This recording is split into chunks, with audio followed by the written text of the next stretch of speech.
Solution में हम आपके लिए लेकर आए हैं एमएस एक्सेल के बेसिक से एडवांस वीडियोस। ये वीडियोस देख के आप एमएस एक्सेल का मुश्किल से मुश्किल काम आसानी से कर पाएंगे। तो दोस्तों हमारे वीडियोस को लाइक कीजिए, शेयर कीजिए और सब्सक्राइब कीजिए, जिससे कि नेक्स्ट वीडियो का नोटिफिकेशन आपको सबसे पहले मिल सके। और आप अपने डाउट्स भी हमें कमेंट सेक्शन में पूछ सकते हैं। तो दोस्तों आपने हमारे एमएस एक्सेल की प्रीवियस वीडियो तो जरूर देखे होंगे। आज उसी से आगे हम कंटिन्यू करते हैं। आज हम सीखेंगे डेटा टैब के नेक्स्ट ऑप्शन के बारे में। तो चलते हैं कंप्यूटर स्क्रीन पर। दोस्तों हम आ चुके हैं कंप्यूटर स्क्रीन पर एंड सीखते हैं आज के टॉपिक। दोस्तों हमारे प्रीवियस वीडियो में हमने देखा था डेटा टैब के हमने काफी सारे ऑप्शन सीखे थे, दैट इज सॉर्टिंग, फिल्टर और उसके अलावा टेक्स्ट टू कॉलम्स और उसके अलावा रिफ्रेश ऑल, ये सारी चीजें हमने सीखी थी। तो आज हम कंटिन्यू करते हैं आगे के टॉपिक से। आगे के ऑप्शन है फ्लैश फिल। दोस्तों ये फ्लैश फिल कैसे यूज होता है, इसके लिए मैंने कुछ डेटा रखा है लिख के। अगर मान लीजिए मैं यहाँ पे कुछ डेटा लिखती हूँ, जैसे यहाँ पे लिखा मैंने केशव, ठीक है। उसके बाद में ये मनीष मुझे ये ऑटो फिल करके दे दिया है इसने मुझे अपने आप से, मैंने कुछ भी नहीं किया है। जस्ट मेरे पास में डेटा लिखा हुआ था, केशव लिखा, उसके बाद में जस्ट मैंने मनीष लिखा तो इसने मेरे को दे दिया है एंड जस्ट टैप कर दूंगी तो मेरे पास में ये डेटा सारा आ जाएगा। उसी तरह से मान लीजिए दोस्तों अगर मैं यहाँ पे कुमार लिखती हूँ, ठीक है, और उसके बाद में ये देखा दोस्तों मेरे पास में सारे ये लिस्ट अपने आप आ चुकी है। जो मेरे नेम थे उस पैटर्न को भी इसने लिया है, जो सरनेम थे उस पैटर्न को भी इसने अपने आप कॉपी कर दिया है यहाँ पे। दोस्तों इसी तरह अगर मैं यहाँ पे अपनी मेल आईडीज बनाना चाहूँ तो जैसे मैं आपको बना के दिखाती हूँ, ठीक है। अब यहाँ पे जैसे मनीष और ये अपने आप मेरे पास में बन गई है, मुझे बनाने की जरूरत नहीं पड़ी है। दोस्तों आप ये देख सकते हैं ये अपने आप मेरे पास में ऑटोफिल आ गया है और ये अपने आप यूज कर रहा है @gmail.com का। तो नेक्स्ट चलते हैं दोस्तों फ्लैश फिल के बाद में हम रिमूव डुप्लीकेट्स। ये जो ऑप्शन दिख रहा है आपको, हम इसका यूज करते हैं नेक्स्ट। देखिए दोस्तों अगर मान लीजिए यहाँ पे मेरे पास में कुछ डुप्लीकेट्स एंट्रीज है, जैसे ये यहाँ पे केशव है, यहाँ पे भी हमारे पास में फ्लैश फिल आ रहा है, ये MSc मेरे पास में ऑलरेडी लिखा हुआ आ गया है, ठीक है। इसी तरह से और मैं किसी का डेटा यहाँ पे सेकंड टाइम यूज कर लेती हूँ, जैसे किशोर है, ठीक है। दोस्तों देखा आपने हमारे पास में कैसे ये डबल एंट्रीज मैंने यहाँ पे कुछ शो करी है।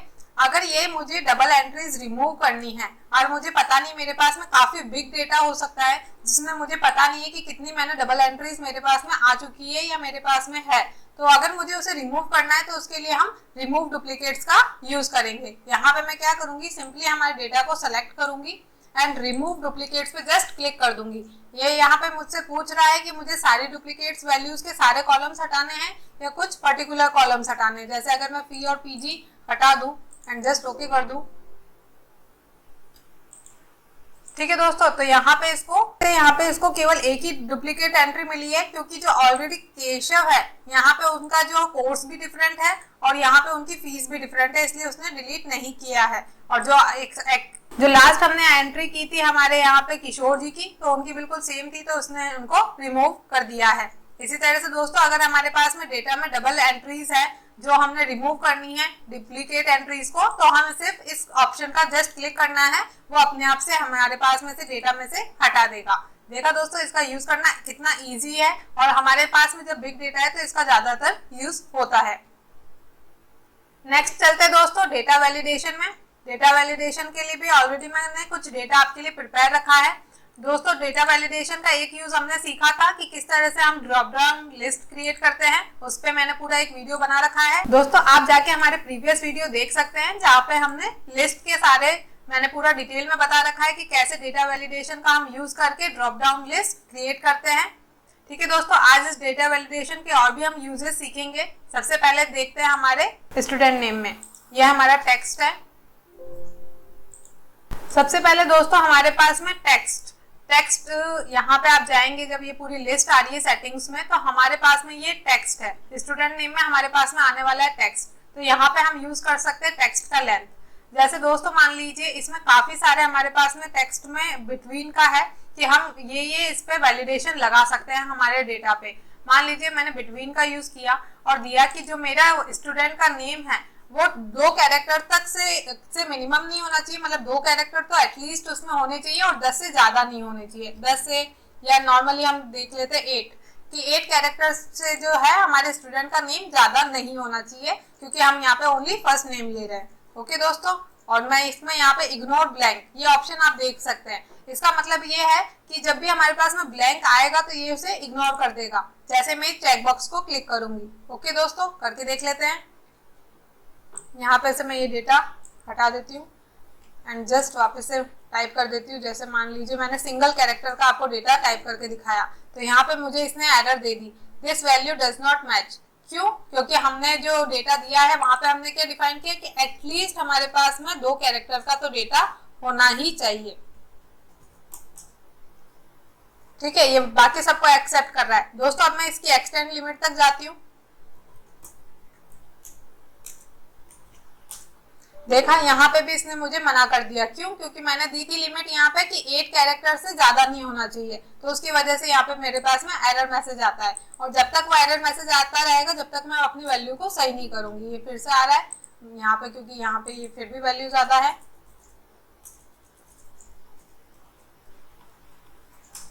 ठीक है, इसी तरह से यहाँ पे ये सारा हम डेटा प्रोवाइड कर सकते हैं।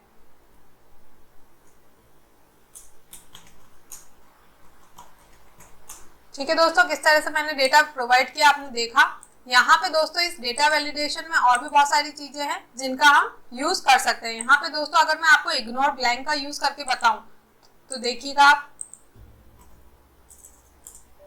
तो ये मेरे को ब्लैंक वैल्यू छोड़ने नहीं दे रहा, कि मतलब मेरे पास में स्टूडेंट का नेम तो एटलीस्ट होना ही चाहिए, चाहे और कुछ हो ना हो। तो अगर मैं इसको ब्लैंक छोड़ूंगी तो ये फिर मेरे को एरर मैसेज शो करेगा, सिर्फ उस चेकबॉक्स को मैंने जब क्लिक नहीं किया है। ठीक है दोस्तों, फिर से हम कर लेते हैं। अब जब तक मैं इसमें वैल्यू एंटर नहीं करूंगी मुझे आगे नहीं बढ़ने देगा। ठीक है दोस्तों, यहाँ पे इग्नोर ब्लैंक को मैंने जस्ट क्लिक कर दिया तो वो इग्नोर कर देगा जो भी ब्लैंक वैल्यूज आएगी। नेक्स्ट चलते हैं दोस्तों, अगर मुझे हमारे नंबर पे अगर कुछ वैलिडेशंस लगाने हैं जो कि हमें लगाने ही होते हैं, तो यहाँ पे मैंने जैसे होल नंबर ले रखा है। अब मैं चाहती हूँ कि जो स्टूडेंट की फीस है, जो दोस्तों स्टूडेंट की फीस है वो ज्यादा इक्वल टू नहीं रख के मैं रखती हूँ ग्रेटर देन, मतलब जो स्टूडेंट की फीस है वो जो हम एंटर करें वो ग्रेटर देन होनी चाहिए किससे, एटलीस्ट 3000 से तो अबव ही होनी चाहिए स्टूडेंट की फीस। ठीक है, यहाँ पे मैं डेटा डिलीट कर देती हूँ सारा। ठीक है दोस्तों, तो यहाँ पे जैसे मैंने कंडीशन लगाई 3000, अब मैं यहाँ पे 2000 टाइप करके देखती हूँ। देखिए इसने मेरे को एरर मैसेज प्रोवाइड कर दिया। अब मुझे यहाँ पे जो एंट्रीज है वो 3000 से अबव ही करनी पड़ेगी। ठीक है, यहाँ पे मैं जब 3000 भी डाल रही हूँ तब भी ये मुझे गलत बता रहा है। तो मान लीजिए मैंने 3500। ठीक है, अब इसने मुझे ये एंट्री करने दे रहा है। इसमें बहुत सारी हम कंडीशंस लगा सकते हैं दोस्तों, यहाँ पे आपको मैं बताती हूँ। देख सकते हैं यहाँ पे बिटवीन की इस वैल्यूज के बिटवीन होनी चाहिए या इसके बिटवीन नहीं होना चाहिए, या फिर इक्वल टू होनी चाहिए इतने के, या इससे नॉट इक्वल टू होनी चाहिए, लेस देन होनी चाहिए, ग्रेटर देन होनी चाहिए। बहुत सारी वैल्यूज है जिनका आप एक एक करके यूज कर सकते हैं। नेक्स्ट देखते हैं दोस्तों, जैसे हमारे पास में है डेट। अगर हमारे पास में कोई डेट फॉर्मेट है तो वहां पे भी हम कंडीशन लगा सकते हैं कि इससे हमारी डेट जो आनी चाहिए वो ज्यादा ही आनी चाहिए या कम आनी चाहिए, ये जो भी हम कंडीशन लगाना चाहें। जैसे मैं बिटवीन का कंडीशन लगा देती हूँ कि 1 जून से लेके, ठीक है, और हमारे पास में एंड डेट होनी चाहिए 8 सितंबर। ठीक है, ये हमारे पास में यहाँ पे डेटा मैंने डाल दिया है। अब मैं यहाँ पे आपको दोस्तों करके दिखाती हूँ। ठीक है, अब मैं अगर यहाँ पे डेट देना चाहूंगी, जैसे मैंने यहाँ पे दिया 5 Feb 2020, ये नहीं लेगा क्योंकि एक तो ईयर अलग है, इसकी डेट अलग है और इसका मंथ अलग है। डेट तो देखिए कुछ भी हो सकती है, बट मंथ और ईयर दोनों अलग है जो मैंने डिफाइन किया उससे, तो मुझे उसी डेट और मंथ में जाना पड़ेगा जो मैं देना चाहती हूँ। जैसे मैं 2 जुलाई दे देती हूँ 2021, तो ये उसको एक्सेप्ट कर लेगा। ठीक है दोस्तों, इसी तरह से अगर मैं यहाँ पे सितंबर लेती हूँ और इसको मर्ज करती हूँ, तो ये देखिए मैंने जब सितंबर का डेटा लिया था तो इसने इसको एक्सेप्ट कर लिया है।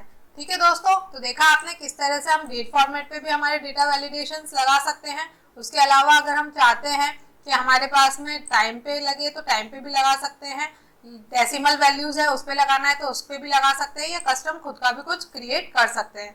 इसी तरह दोस्तों आगे मैं एक और चीज सिखाती हूँ आपको, इनपुट मैसेज। दोस्तों जब हमारे पास में हम चाह रहे हैं कि हम कुछ वैलिडेशन लगा रखा है, तो मुझे ये कैसे पता चलेगा कि इस मेरे को जो जिसमें डेटा एंटर करना है उसमें ये वैलिडेशन लगा हुआ है। तो उसके लिए हम इनपुट मैसेज दे सकते हैं। इनपुट मैसेज में क्या हो सकता है, जैसे मैं इस वाले को सेलेक्ट कर लेती हूँ, डेट वाले फॉर्मेट को।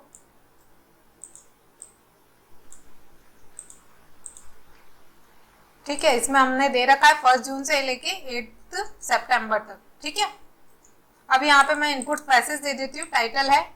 ठीक है दोस्तों, यहाँ पे मैंने डेटा मैसेज दे दिया है। तो अब जब भी मैं यहाँ पे जा रही हूँ, मैं इस पे सेल पे किसी पे भी सेलेक्ट कर रही हूँ जो मैंने रेंज दी थी, तो वहां पे मेरे पास में ये वैल्यू मैसेज आ रहा है। इससे क्या है, इनपुट मैसेज आने से कोई भी पर्सन अगर इसमें डेटा एंटर करता है और वो रॉन्ग करेगा, तो उसे पहले से ही पता होगा कि वो रॉन्ग ना करे और वो सही डेटा एंटर करे। अगर मैं यहाँ पे कुछ भी डेटा रॉन्ग एंटर करने की कोशिश करूंगी तो वो एरर मैसेज तो आएगा, लेकिन मुझे पहले ही पता होगा कि यहाँ पे क्या डेटा डालना चाहिए, तो वो हम यहाँ पे मैसेज दे सकते हैं।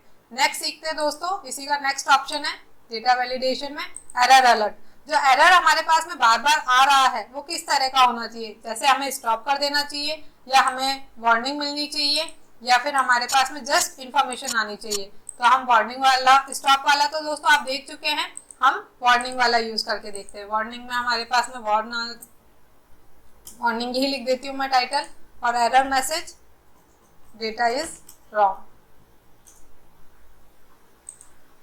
ठीक है, अभी मैं यहाँ पे कुछ गलत डेटा डाल के देखती हूँ। ठीक है, यहाँ पे मेरे पास में डेटा इज रॉन्ग आ गया है। अभी मेरे को कंटिन्यू करना है या नहीं वो मैं देख सकती हूँ यहाँ पे। ओके, जस्ट यस किया तो इसने मुझे आगे भी बढ़ने दिया है, क्योंकि दोस्तों ये स्टॉप मैसेज नहीं है कि मुझे आगे ही ना बढ़ने दे, इट्स जस्ट वार्निंग मैसेज। इसी तरह हम यहाँ पे अगर चाहें तो इन्फॉर्मेशन भी दे सकते हैं। इन्फॉर्मेशन वाला जो टैब रहेगा या इन्फॉर्मेशन वाला जो डायलॉग बॉक्स रहेगा वो भी हम यूज करके देख लेते हैं। वहां पे मैं जस्ट इन्फॉर्मेशन प्रोवाइड कर दूंगी। इन्फॉर्मेशन रहेगी data is wrong, same message रखा है मैंने। ठीक है, अब मैं यहाँ पे डेटा डिफरेंट कर देती हूँ। ठीक है, data is wrong, just information आई है और इसने मेरे को आगे कंटिन्यू करने दिया है, जो कि स्टॉप मैसेज में नहीं हो रहा था। ओके दोस्तों, तो देखा आपने डेटा वैलिडेशन में हम किस तरह से एरर मैसेज भी दे सकते हैं, उसके अलावा इनपुट मैसेज भी दे सकते हैं, और किस तरह से हम हमारे डेटा पे, हर तरह के डेटा पे, चाहे वो टेक्स्ट हो, चाहे वो डेट फॉर्मेट हो, चाहे वो टाइम फॉर्मेट हो, या उसके अलावा नंबर्स हो, तो उस पर हम ये सारी फॉर्मेटिंग लगा सकते हैं। ठीक है दोस्तों, नेक्स्ट आगे बढ़ते हैं। दोस्तों इस वैलिडेशन में एक और चीज है, वो मैं आपको सिखाती हूँ। मान लीजिए फी पे मैं अपना एक वैलिडेशन लगा देती हूँ।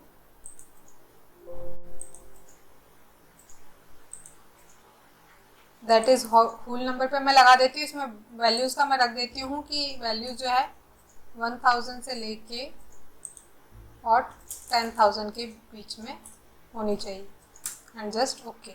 ठीक है,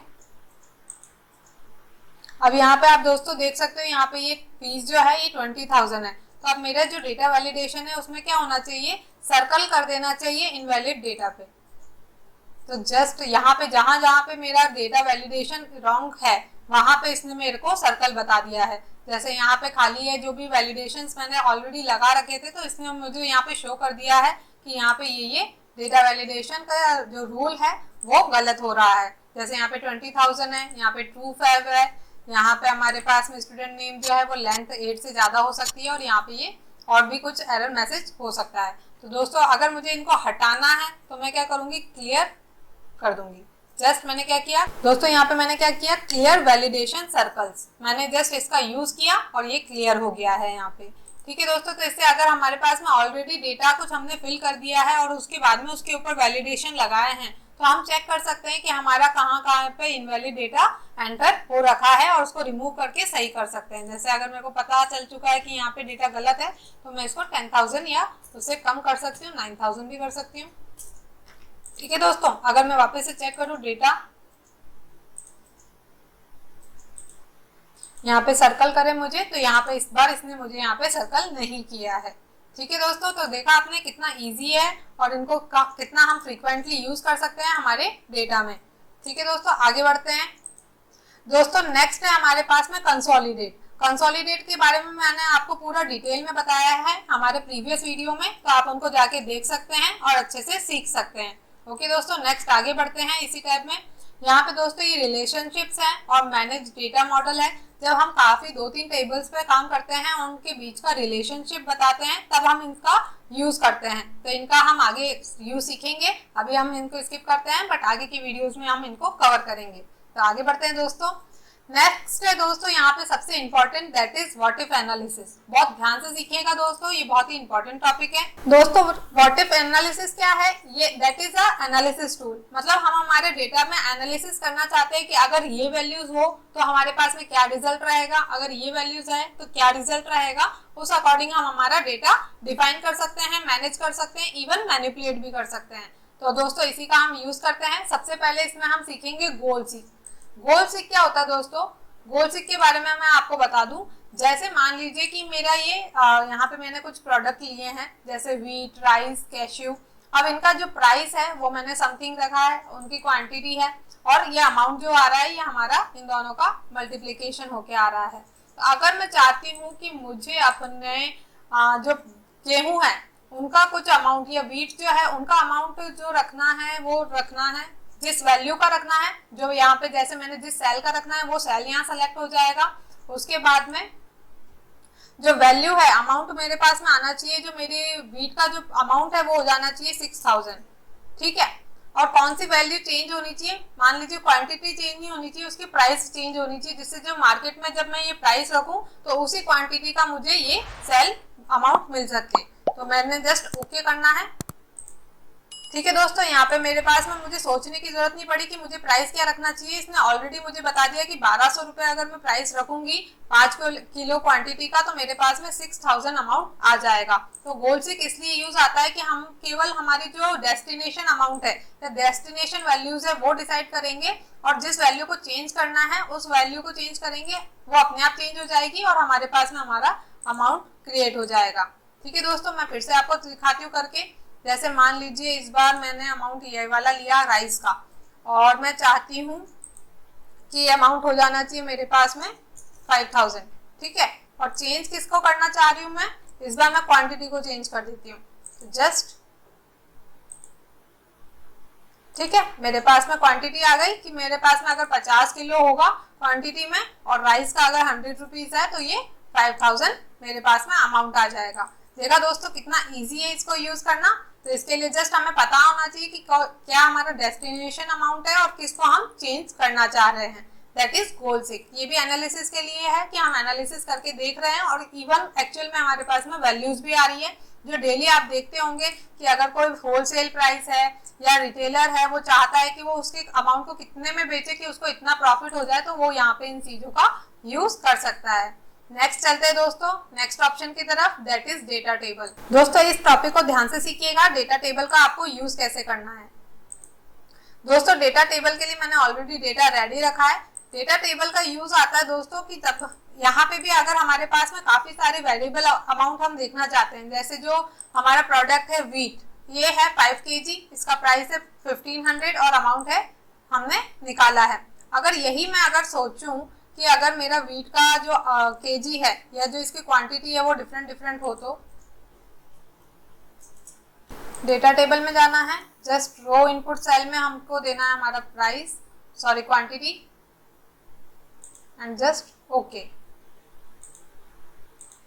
ठीक है दोस्तों, आपने देखा किस तरह से मैंने यहाँ पे डेटा एंटर किया, एंड जस्ट उसके बाद में मैंने कुछ क्वांटिटीज दे दी कि अगर ये क्वांटिटीज होती है तो हमारे पास में प्राइस के हिसाब से क्या क्या हमारा अमाउंट बनेगा। तो मैंने सेलेक्ट किया हमारे डेटा को, और उसके बाद में डेटा टेबल पे मैं गई, और उसके बाद में कॉलम, क्योंकि ये हमारा कॉलम था तो जस्ट कॉलम में मैंने वैल्यू डिफाइन की एंड जस्ट ओके। तो मेरे पास में ये डेटा अवेलेबल हो गया है।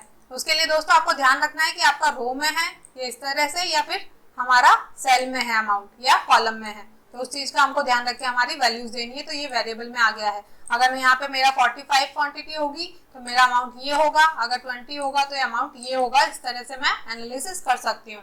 इसी तरह से अगर हम प्राइस का देखें दोस्तों, अब हम देख लेते हैं कि अगर हम प्राइस के बिहाफ पे हम कैलकुलेट करना चाह रहे हैं तो वो हम कैसे करेंगे। उसके लिए जस्ट मैंने यहाँ पे प्राइस लिखा है और यहाँ पे मैंने कुछ वैल्यूज प्रोवाइड कर दी हैं कि हमारे जो प्राइस है अगर वो 2000 हो तो क्या प्राइस आएगा, तो क्या अमाउंट आएगा, 3000 है तो क्या अमाउंट आएगा, और 4500 है तो क्या अमाउंट आएगा। एंड जस्ट अमाउंट का मैंने यहाँ पे कैलकुलेशन का जो फील्ड है वो यहाँ पे जस्ट इक्वल करके वो ले लिया है। अब मैं इसको सेलेक्ट कर लेती हूँ जैसे मैंने पहले किया था। व्हाट इफ एनालिसिस में जाना है, डेटा टेबल में जाना है, इस बार हम रो ले रहे हैं means price, and just okay.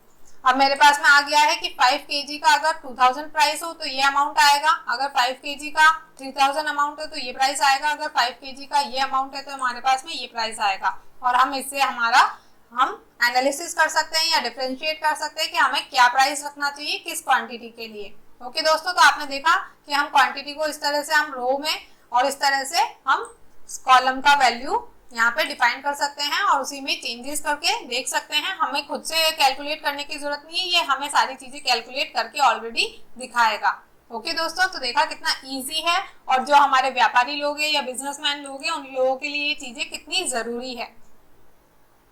Next चलते हैं दोस्तों, नेक्स्ट ऑप्शन है हमारे पास में सिनेरियो मैनेजर। सिनेरियो मैनेजर के लिए भी मैंने आपके लिए एक डेटा रेडी रखा है। यहाँ पे दोस्तों एक सिनारियो है। सिनारियो मीन्स वही जब हम सोचते हैं कि अगर ऐसा हो तो क्या होगा, अगर ऐसा हो तो क्या होगा। तो जैसे यहाँ पे एक अनिल कंस्ट्रक्शन कंपनी नाम की एक कंपनी है जो कि कंस्ट्रक्शन का काम करती है, तो उसके लिए मैंने यहाँ पे कुछ रैंडम प्लॉट और इनका वैल्यू निकाला है कि अगर पर्सन प्लॉट खरीदता है तो मे बी 20 लाख समथिंग का उसने खरीदा, लेबर है उसकी 50,000 समथिंग की लेबर लगी दोस्तों, इसका मटेरियल लगा 1,80,000 का, तो उसके टोटल एक्सपेंसेस ये आ गए। अगर मैं यहाँ पे चाहूँ कि मैं 2-3 सिनारियो देखती हूँ कि अगर प्लॉट इतने का रहा, लेबर इतने की रही, ये मटेरियल इतने का रहा, तो क्या मेरा घर का वैल्यू आएगा, ये जो मैं बिल्डिंग करने वाली हूँ मटेरियल, तो वो मेरा जो बिल्डर है उसको कंस्ट्रक्शन का क्या अमाउंट पड़ने वाला है। तो उसी के लिए हम कुछ सिनारियोज बना के देख लेते हैं। तो उसके लिए जस्ट मुझे क्या करना है दोस्तों, हमारे व्हाट इफ एनालिसिस में जाना है, सिनारियो मैनेजर में। ये पहले से जो मैंने बना रखा है उसको मैं डिलीट कर देती हूँ। दोस्तों जस्ट मुझे क्या करना है, यहाँ पे जिस वैल्यू को मेरे को चेंज करना है उसको मेरे को सेलेक्ट करके रखना है। व्हाट इफ एनालिसिस में जाना है एंड जस्ट सिनारियो मैनेजर में यहाँ पे मुझे ऐड करना है। सिनारियो का नेम दे दिया, मान लो मैंने मिनिमम वैल्यू रखी तो उसका मैंने नाम दे दिया मिनिमम। ओके किया, अब मेरे पास में आ गया है। अब मैं चाहती हूँ बता सकती हूँ यहाँ पे प्लॉट है, तो प्लॉट की जो वैल्यू है मान लीजिए दोस्तों यहाँ पे 20 लाख रखी थी, मान लीजिए यहाँ पे मेरे को 15 लाख का ही प्लॉट रहता है, ठीक है। और जो लेबर है मान लीजिए वो बढ़ जाती है या घट जाती है, 40,000 ही लगती है मेरी लेबर, ठीक है। और जो मेरा मटेरियल एक्सपेंसेस है वो मेरा 1.5 लाख रुपए ही मेरा रहता है। जस्ट ओके, ठीक है। एक और मैं कर देती हूँ, यहाँ पे मैं बता देती हूँ कि अगर मैक्सिमम वैल्यू ये लगती है तो मेरे पास में क्या रहेगा। मान लीजिए मेरा जो 20 लाख का प्लॉट है वो 25 का पड़ता है, जो मेरी लागत या जो मेरी लेबर लग रही है वो यहाँ पे 1,50,000 की लग रही है, और जो मेरा मटेरियल आ रहा है वो भी मेरा 2 लाख समथिंग का आ रहा है।